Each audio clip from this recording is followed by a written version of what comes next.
അതുപോലെ തന്നെ നാസർ, ഇനി അറിയേണ്ടത് ഈ അവിടെയുള്ള ആളുകൾക്ക് സഹായ വിതരണം ഏത് രീതിയിലായിരിക്കുമെന്ന് തന്നെയാണ്. ഈ റഫ അതിർത്തി തുറക്കുന്നത് സംബന്ധിച്ചൊരു തീരുമാനത്തിലേക്ക് എത്തിയോ?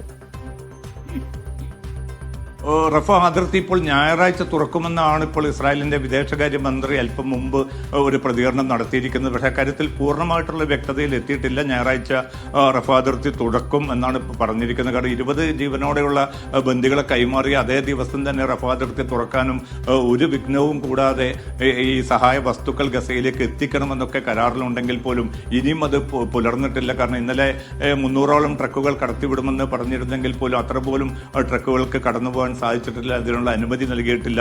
അതോടൊപ്പം തന്നെ നിരവധി രക്ഷാദൗത്യ സംഘങ്ങളും സഹായ വിതരണത്തിനുള്ള അന്തർദേശീയ സന്നദ്ധ സംഘടനകളും ഒക്കെ റഫ അതിർത്തിയിൽ കാത്തുകെട്ടിക്കിടക്കുകയാണ്.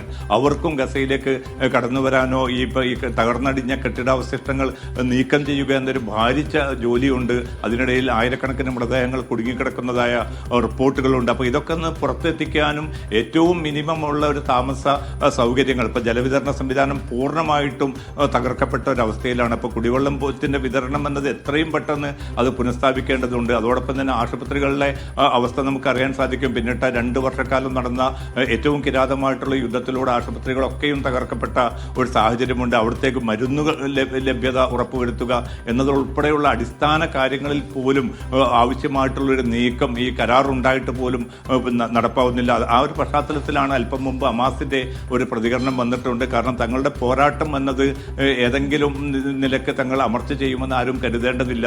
അതോടൊപ്പം തന്നെ ഈ സ്വതന്ത്ര ഫലസ്തീൻ രാഷ്ട്രം എന്നത് ആരുടെയും ഔദാര്യമല്ല എന്ന വളരെ ശക്തമായിട്ടുള്ള ഒരു മുന്നറിയിപ്പ് കൂടി ഇപ്പോൾ ഹമാസ് നൽകിയിട്ടുണ്ട്. അത് ഫലസ്തീൻ ജനതയുടെ അവകാശമാണ് സ്വതന്ത്ര ഫലസ്തീൻ രാഷ്ട്രം. അതുകൊണ്ട് ആ പോരാട്ടവുമായി തന്നെ തങ്ങൾ മുന്നോട്ട് പോകുമെന്ന വളരെ ശക്തമായിട്ടുള്ള ഒരു മുന്നറിയിപ്പാണ് ഇപ്പോൾ അമേരിക്കയ്ക്കും അതോടൊപ്പം തന്നെ ഇസ്രായേലിനും ഹമാസ് നേതൃത്വം നൽകിയിരിക്കുന്നത്. ഈ പ്രതിസന്ധികളൊക്കെ നിലനിൽക്കുന്നുണ്ട് എങ്കിൽ പോലും എത്രയും പെട്ടെന്ന് ഇത് അവസാനിപ്പിക്കണമെന്ന തിരക്കിട്ട നീക്കങ്ങൾ, അതുമായി ബന്ധപ്പെട്ട നയതന്ത്ര ദൗത്യങ്ങളിലാണ് ഖത്തറും ഈജിപ്തും തുർക്കിയും ഇപ്പോൾ ഏർപ്പെട്ടിരിക്കുന്ന. മറ്റു പല രാജ്യങ്ങളും പൂർണ്ണമായിട്ടുള്ള പിന്തുണയും ഈ മധ്യസ്ഥ രാജ്യങ്ങൾക്ക് നൽകുന്നുണ്ട്. പക്ഷേ അമേരിക്ക തികച്ചും ഏകപക്ഷീയമായിട്ടുള്ള പ്രതികരണങ്ങൾ, വെറും ഇസ്രായേലിനെ മാത്രം സംരക്ഷിച്ചുകൊണ്ടുള്ള പ്രതികരണങ്ങളാണ് അമേരിക്കൻ ഭരണകൂടത്തിൽ നിന്ന് വരുന്നത്. അതാണ് ഏറ്റവും വലിയ ഒരു പ്രതിസന്ധിയായിട്ട് ഇപ്പോൾ നിലനിൽക്കുന്നതും. അമൃത.